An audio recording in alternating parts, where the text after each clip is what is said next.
আজকে ক্লাসে আমরা আমাদের বিজ্ঞানের তৃতীয় অধ্যায় অর্থাৎ হৃদযন্ত্রের যত কথা উক্ত অধ্যায়ের চট্টগ্রাম বোর্ড 2024 সালে একটি সৃজনশীল প্রশ্ন সমাধান করব। আমাদের উক্ত সৃজনশীল প্রশ্নটির দিকে যদি আমরা লক্ষ্য করি, আমাদের উদ্দীপকে বলা হচ্ছে ফারুক সাহেব হঠাৎ তীব্র বুকে ব্যথা নিয়ে হাসপাতালে গেলেন।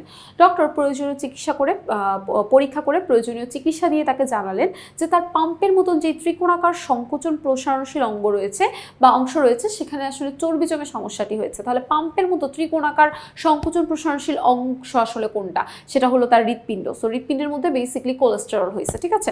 এখন আমাদের ক নাম্বার প্রশ্নতে যদি যাই, বলা হচ্ছে সিস্টেলিক রক্তচাপ কাকে বলে। তাহলে আমাদের নিলয়ের সিস্টেল অবস্থায়, সিস্টেল এবং ডায়াস্টোল সম্পর্কে আমরা জানি। তাহলে হৃৎপিণ্ডের নিলয়ের মধ্যে যখন সিস্টেল হয়, সেই সিস্টেল অবস্থায় ধমনীর মধ্যে যেই চাপটা থাকে, রক্তচাপটা থাকে, প্রেশার থাকে, সেটাকে বেসিক্যালি সিস্টেলিক রক্তচাপ বলে। বলা হচ্ছে আমাদের রক্তে কোলেস্টেরলের আধিক্য ক্ষতিকর, ব্যাখ্যা করো। তার মানে রক্তের মধ্যে যদি আমাদের কোলেস্টেরলটা বেশি পরিমাণে বেড়ে যায় তাহলে সেটা আমাদের জন্য যে ক্ষতিকর সেই জিনিসটা তোমাকে ব্যাখ্যা করতে বলেছে। সো আমাদের দেহে কোনো রোগ জীবাণু যদি প্রবেশ করে তাহলে শ্বেত রক্তকোষটা ফ্যাগোসাইটোসিস প্রক্রিয়া আমাদের জীবাণুগুলোকে ধ্বংস করে ফেলে। তাহলে এই যে আমাদের শরীরের মধ্যে রক্ত জানি আমরা তিন ধরনের হয়, একটা হলো লোহিত রক্তকণিকা, একটা হলো শ্বেত রক্তকণিকা, আর একটা হলো অনুচক্রিকা। তাহলে আমাদের রোগ জীবাণু প্রবেশ করলে আমাদের WBC বা শ্বেত রক্তকণিকা যেটা রয়েছে সেটা বেসিক্যালি ফ্যাগোসাইটোসিস প্রক্রিয়ায় আমাদের শরীরের মধ্যে থাকা যে জীবাণুগুলো থাকে তাদেরকে ধ্বংস করে দেয়। এই প্রক্রিয়ায় মোনোসাইট এবং নিউট্রোফিল নামের যে শ্বেত রক্তকোষগুলো থাকে তারা জীবাণুকে ঘিরে ফেলে, মানে WBC গুলো আশেপাশে জীবাণুগুলোকে ঘিরে ফেলে এবং তারা সেটাকে ভক্ষণ করে ফেলে এবং পরবর্তীতে সেটাকে ধ্বংসও করে ফেলে। অর্থাৎ এটা আমাদের দেহকে বিভিন্ন রকমের সংক্রমণের হাত থেকে রক্ষা করে। তার মানে কোনো ধরনের ভাইরাস বা কোনো ধরনের ব্যাকটেরিয়া, জীবাণু এগুলো আসলে আমাদেরকে সংক্রমিত করতে পারে না। এই জিনিসটার হাত থেকে আসলে তারা আমাদেরকে রক্ষা করে। অপরদিকে লিম্ফোসাইট শ্বেত রক্তকোষ অ্যান্টিবডি তৈরি করে, যেটা আসলে দেহের মধ্যে প্রবেশ করা যে জীবাণু থাকে তাদের বিরুদ্ধে প্রতিরোধ করে তোলে। এভাবে শ্বেত রক্তকোষ আসলে দেহের অভ্যন্তরে জীবাণু ধ্বংস করে এবং বাহ্যিক জীবাণুর আক্রমণ প্রতিহত করে আমাদের দেহকে সুরক্ষিত করে রাখে। এই জন্য বেসিক্যালি একে দেহের প্রহরীও বলা হয়। চলে যাবো আমাদের গ নাম্বার প্রশ্নে। আমাদের গ নাম্বার প্রশ্নতে দেখতে পাচ্ছি বলা হচ্ছে উদ্দীপকে উল্লেখিত অঙ্গটি চিহ্নিত চিত্র অঙ্কন করো। তাহলে এখানে একটা ত্রিকোণাকার সংকোচন প্রসারণশীল একটা পাম্প জাতীয় যন্ত্রের কথা বলা হয়েছে। তাহলে এই ধরনের অঙ্গ আমরা বুঝতে পারি হৃৎপিণ্ড। তো তোমার কাছে হৃৎপিণ্ডের চিহ্নিত চিত্র আসলে জানতে চাইছে। সো এগেইন সেম কথা বলবো, হৃৎপিণ্ডের তোমরা যখন চিহ্নিত চিত্র অঙ্কন করবা চেষ্টা করবা পেন্সিল দিয়ে হলো গিয়ে চিত্রটা এঁকে চিহ্নিতকরণটাও যেন পেন্সিল দিয়ে করা যায় এবং প্রত্যেকটা জিনিস যেন খুব শার্প হয়, তোমার চিত্রটা খুব প্রফেশনালি একটা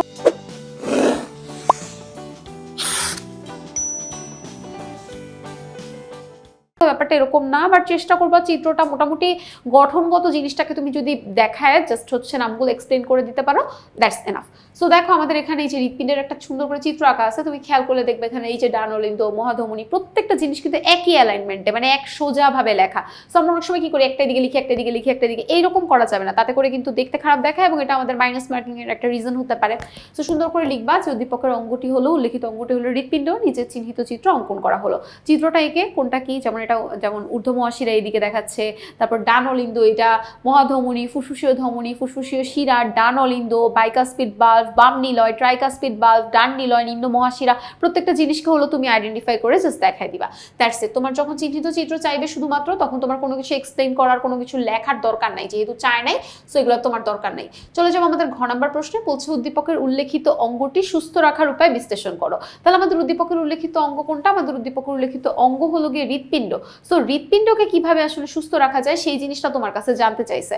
সো বলা হচ্ছে উদ্দীপকের অঙ্গটি হলো হৃৎপিণ্ড। সঠিক খাদ্য অভ্যাস, তার মানে আমরা ঠিকঠাক মতো খাবার খাবো, ঠিকঠাক খাদ্য অভ্যাস এবং স্বাস্থ্যকর জীবনযাপন অনুসরণ করলে আসলে হৃৎপিণ্ডকে সুস্থ রাখা সম্ভব।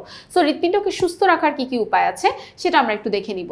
সো আমাদের হৃৎপিণ্ডকে আমরা কি কিভাবে সুস্থ রাখতে পারি? বলা হচ্ছে ওজন নিয়ন্ত্রণ। তোমরা দেখবা ডক্টরের কাছে গেলে যাদের একটু শারীরিক ওজনটা বেশি তারা সবার আগে বলে যে ওজনকে কন্ট্রোল করতে, তাই না?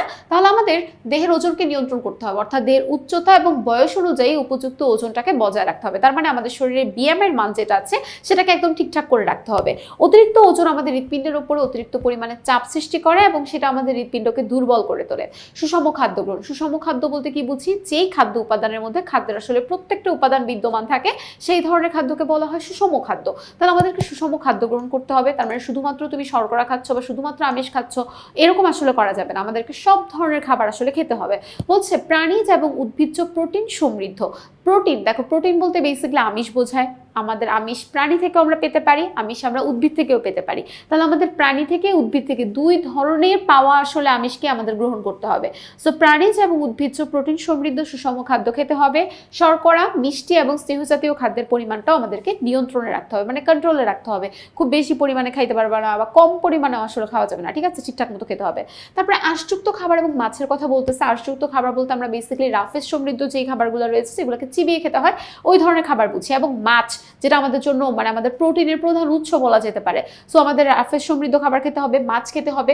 বলছে শাকসবজি এবং আঁশযুক্ত খাবারটা বেশি পরিমাণে খেতে হবে। সামুদ্রিক মাছের মধ্যে তেলে উপস্থিত যে ওমেগা-3 ফ্যাটি অ্যাসিড থাকে সেটা আমাদের রক্তের মধ্যে থাকা কোলেস্টেরলটাকে কমিয়ে দেয় এবং আমাদের শরীরের মধ্যে রক্ত যে জমাট বেঁধে যায় সেটাকেও প্রতিরোধ করে। তাছাড়া আমাদের ভিটামিন এবং খনিজ উপাদানটা ঠিকঠাক পরিমাণে গ্রহণ করতে হবে। বলছে সুষম খাদ্যের মাধ্যমে আমাদের শরীরের ভিটামিন এবং খনিজ লবণের চাহিদাটা পূরণ করতে হবে। তবে আমাদের খাবার লবণ যেটা আছে সেটা পরিমিত পরিমাণ রাখতে হবে। খাবার লবণ তুমি বেশিও খেতে পারবে না বা খাবার লবণ তুমি হলো কমও খেতে পারবে না, তাহলে তোমার শরীরের মধ্যে আয়রন, সল্ট এগুলোর পরিমাণ আসলে কমে যাবে। রসুন, তেঁতুল, ভিটামিন সি সমৃদ্ধ যে সকল ফলগুলো রয়েছে এবং অন্যান্য যে সকল ফলগুলো রয়েছে এগুলো আসলে নিয়মিত খেতে হবে এবং তাতে করে আমাদের হৃদরোগেরও ঝুঁকিটা কি হবে, কমে যাবে। এছাড়াও আমরা নিয়মিত এবং পরিমিত পরিমাণে যদি খাবার গ্রহণ করি, সময় মতো ঘুমাই, পর্যাপ্ত পরিমাণে বিশ্রাম গ্রহণ করি, ধূমপান, মদ্যপান এগুলো থেকে সম্পূর্ণভাবে নিজেদেরকে দূরে রাখি, তাহলে আমাদের শরীরটা কি হবে, ভালো থাকবে। সো এই উপায়গুলো মেনে চললে আমাদের হৃৎপিণ্ডকে সুস্থ এবং কর্মক্ষম রাখা সম্ভব হবে। কর্মক্ষম বলতে কি বোঝায়, কাজ করতে সক্ষম রাখা আসলে সম্ভব হবে। আশা করি আজকে সৃজনশীল প্রশ্নটি সকলে ভালো মতো বুঝতে পেরেছো। পরবর্তীতে আবার একটি পর্বে তোমাদের সকলের সঙ্গে দেখা হয়ে যাবে। সকলকে আল্লাহ হাফেজ।